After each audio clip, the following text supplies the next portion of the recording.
Hello. Hello, hello. Thank you all for coming. I think you all know why we are here. I'd like to introduce to everybody Matthew Tkachuk. Before I do, I'd sincerely like to thank Hubie, Weegs, and Cole for their service to the team, for the service to the organization. They're wonderful hockey players, and more important than that, wonderful people. And want to express our organizational gratitude and my personal gratitude for all that they've done. And without further ado, Matthew Tkachuk. Hi guys, how are you? This is the most media whoever said there's not a lot of media down in Florida is lying to me. So it's great to get to know you guys, and I'm sure we've seen a lot of you guys down the next bunch of years. So I appreciate it. Matt, Jameson, FloridaPanthers.com. I know we just talked, but just being here now, press conference in front of the backdrop, logo on your shirt right there. Just how does it feel, just day one as a Panther? Very surreal. It hasn't fully sunk in yet, if I'm being honest with you. It's been a lot of running around the last few days, but it's unbelievable. It's unbelievable waking up here. You just get that little bit more excitement knowing where you are. Talking with Bill, talking with all the players. It seems like a very close group here, and a very solid group that's close to winning, and that was the most attractive part for me. So I'm excited to be here. I'm really getting to know the guys a little bit more just over text. Met a few of them today. Met some of the trainers, equipment guys. So I'm getting more comfortable. So I'm sure it's just going to get that much better. And just one for Bill as well. Bill, obviously we know how great Matthew is in his own right as a player, but just what does a move like this do for just the entire state of the franchise? You obviously get a little younger, some more flexibility, but when you look at the window you guys have, just what does this do to that window? Yeah, for sure. Matthew allows us to keep that core. Now we have a 24-year-old fit right in there with Sasha, Anton Cummings, Spence, and it allows us just to keep a younger core of high-end players together, hopefully to grow together, to win together, and it's exciting. Matthew, could you walk us through just how everything went down? Obviously, we know you were in New Jersey on Friday with your brother and your family, and then you're back in St. Louis, and now you're here. But how quickly did you hear, Florida? I got a call from my uncle, who's the best agent in the world, and he called me Friday in the afternoon. He's like, give me a call. Well, first of all, he told me throughout that day, he's like, keep your phone on you. I'm like, yeah, absolutely. So I went to the beach, and I obviously left my phone at home.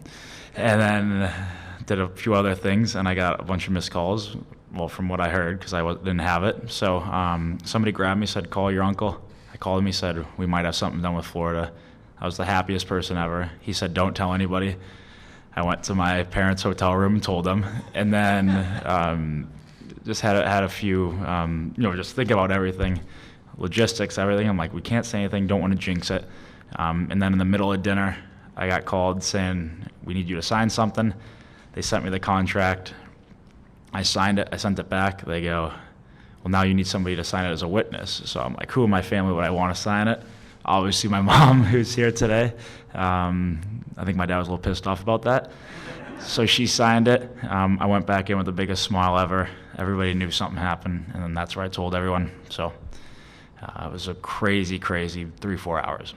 And looking at, you've obviously only been here a couple times, but how much have you talked to Bennett and to Lomberg? I'm sure guys that you're friends with from your Calgary days about this organization, about playing here, yada, yada. Yeah, especially in the last couple of days, I've talked to them a lot more about it. The amount of former players that have played here and just people in the organization, obviously talking with Bill a few times, but so many people reached out, and it's so helpful, and it shows that they all care. They want me to feel comfortable.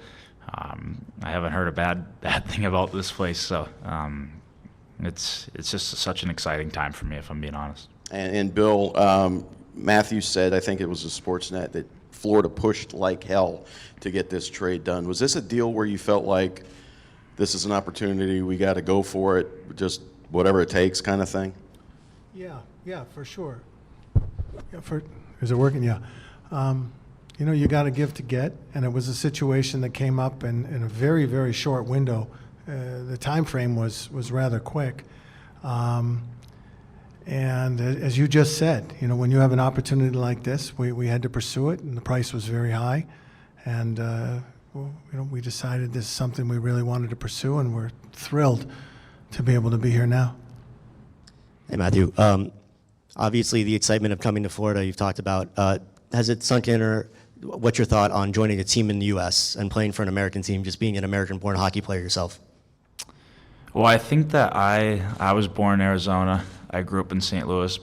Both at the time, weren't the Minnesota, Michigan, Boston's not the huge hockey markets. And from what I've seen, even since I came to play Florida in 2016, my rookie year, it's grown a lot. I think one of the things that I can help, on ice, I have a different personality. The way I play, I bring a certain swagger that I think will really help this team. And off ice, I have the same personality. So I think that I'm excited for the chance to get to grow the game down here, and I hope that in a few years, nobody on the team can walk outside without somebody saying something to them, kind of like how it is in some of the other places around the league, and I think that winning definitely helps that. So we'll take care of it on the ice, and I'm sure it's going to attract the next wave of Florida hockey players, and that's a really big goal of mine as well.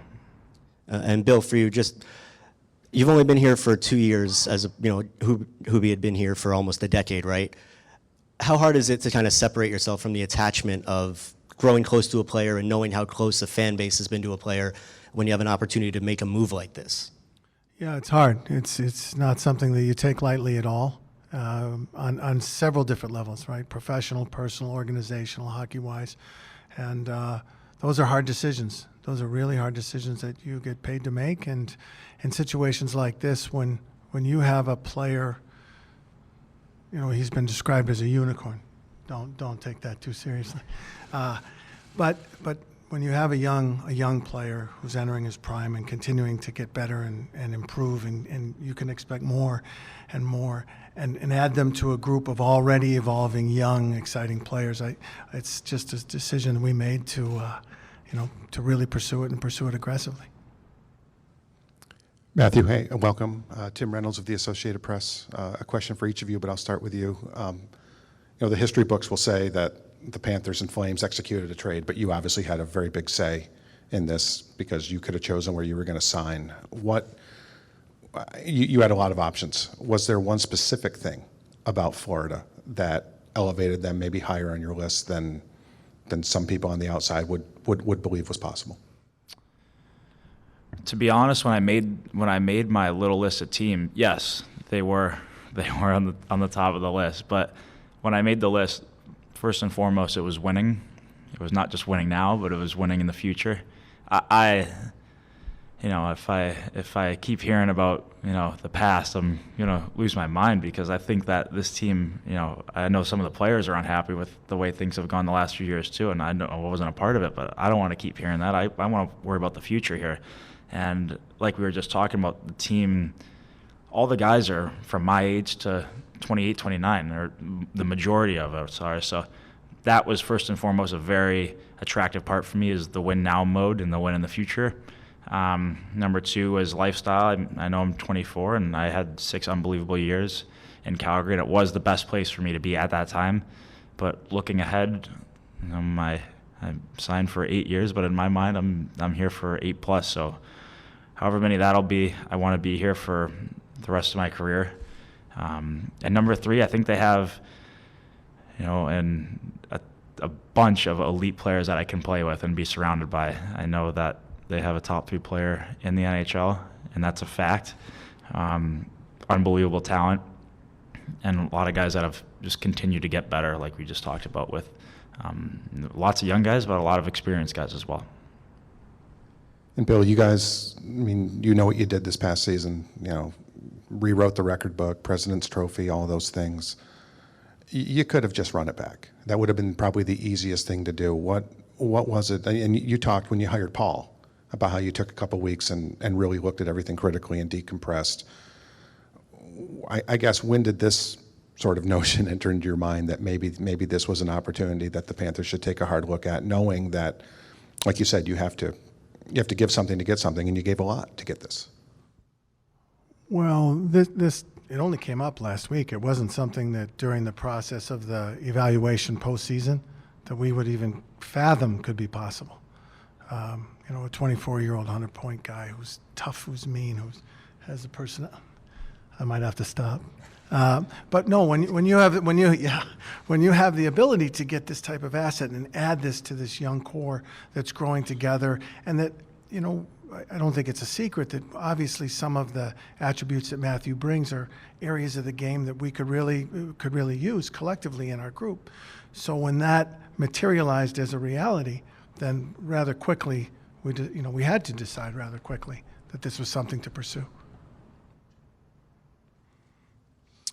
Hey, Matthew, it's John Evanson from CBS 12. We've touched on Panthers fans being a little disappointed that, we haven't seen this team go further in the playoffs. We watched you in a very competitive series this year. From your playoff experience, what do you think it takes to be a successful playoff team and to go deep? What attributes, and I'm sure you have those attributes, but what do you need as an entire team? Well, I think that, I personally haven't been on many teams that have had any teams that we haven't had playoff success. So I think that I have that bitter taste in my mouth, just like the teams had the past few years. So I think that's like a really good thing it's a part of the fit too. Like I want to win, and I have that hunger to win, and I know everybody else in there does. I think it takes, first and foremost, you have to have a great regular season. Half the teams get eliminated, so you have to take care of that. I know maybe the mindset can be, we got to change the notion in playoffs. Well, we got to get there, and it's not easy. So we got to get there, and hopefully once we get there, you just take each series as it comes. You can't look ahead. You take care of your team. You take care of the team you're playing against.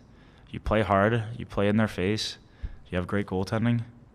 We have all the tools here. We have all the players. Got a great coach.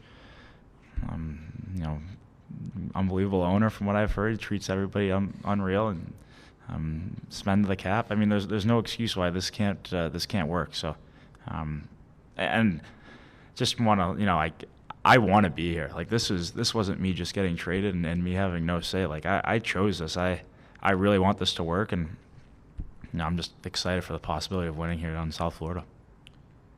Hey, Bill, could you walk us through your view of how this trade came down when we first realized that Matthew was available, and we heard from Matthew's side. Let's hear it from your side now. I think it was Wednesday. I got a call from Matthew's agent, Craig Oster, and I reached out to Calgary right away. And at first, I didn't really think it was true. Kind of, come on. And spoke to Brad, and we had a series of discussions. At one point, we spoke.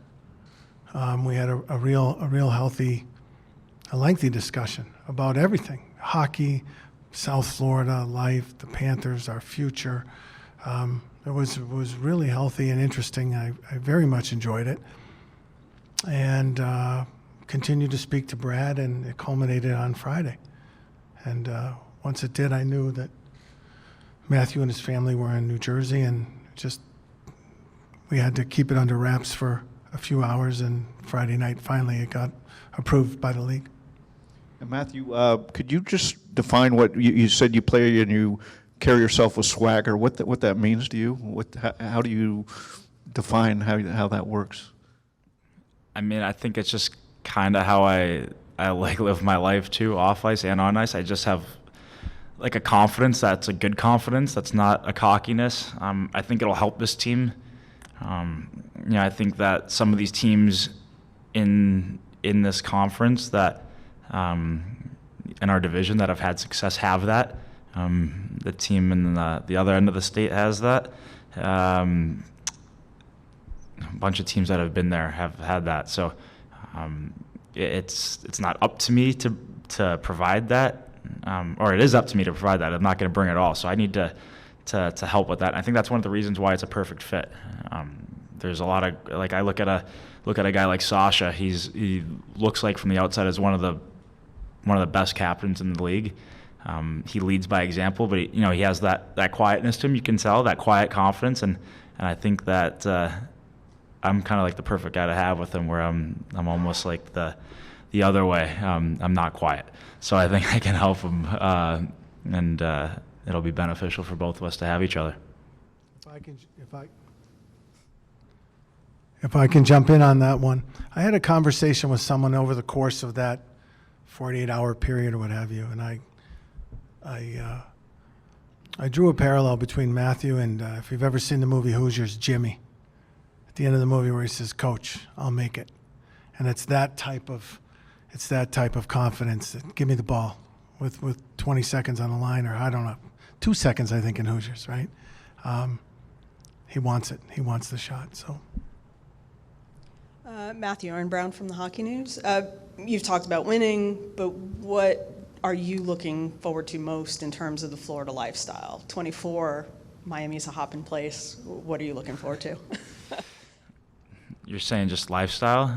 Yeah, we know the winning is there. We know that's the goal. But what do you think you're going to enjoy most coming from winter to South Florida? It's probably what's on my feet right now, flip-flops.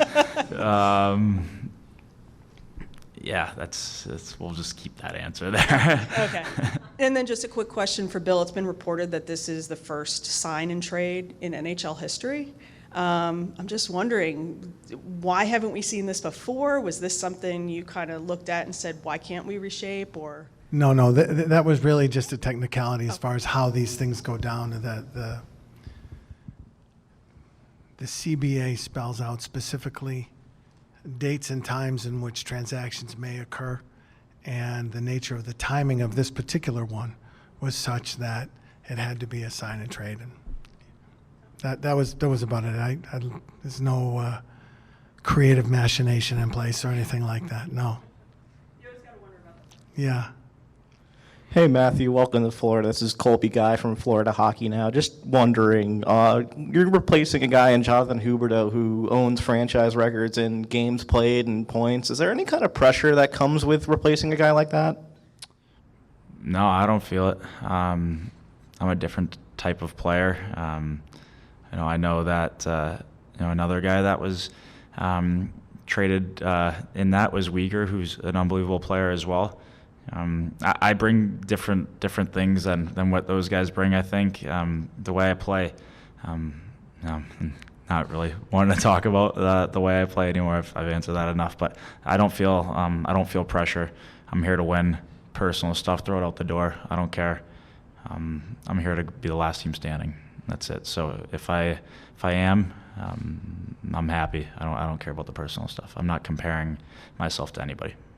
And then just for Bill, you were telling us earlier on that you were working on contract negotiations with Mackenzie Weegar and Jonathan Huberdeau. Was there anything that kind of tapered off a little bit that led you to trading them?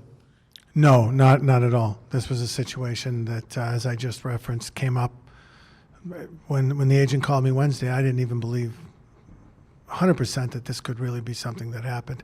In situations like this, when you have a chance to add a player like Matthew to the organization, the price is steep, and that's how things went down. Thank you, Chris. I just wanted to absolutely. You had a big rivalry with Edmonton, and you've called them the team up north, like the Ohio State people do. And now you got the team on the other side. How excited are you to get into a Battle of Alberta type thing with the Lightning? Yeah, I said it earlier. I hate Edmonton, but I hate Tampa more now. So I'm excited for those games. They're the team to beat right now. They've had the most success. Seems like, for us, we're going to have to go through them at some point. So I'm really excited for that challenge. Playing them not as much as I'm going to play them now. They're a very good team. They play hard, and they're a little bit built different now than they were, let's call it, a few years ago. So they're still the team to beat, and I'm sure we're going to have our hands full with them. They've had the most success, and they know what it takes to win, and we're going to learn that. Thank you. Thanks, everyone, very much.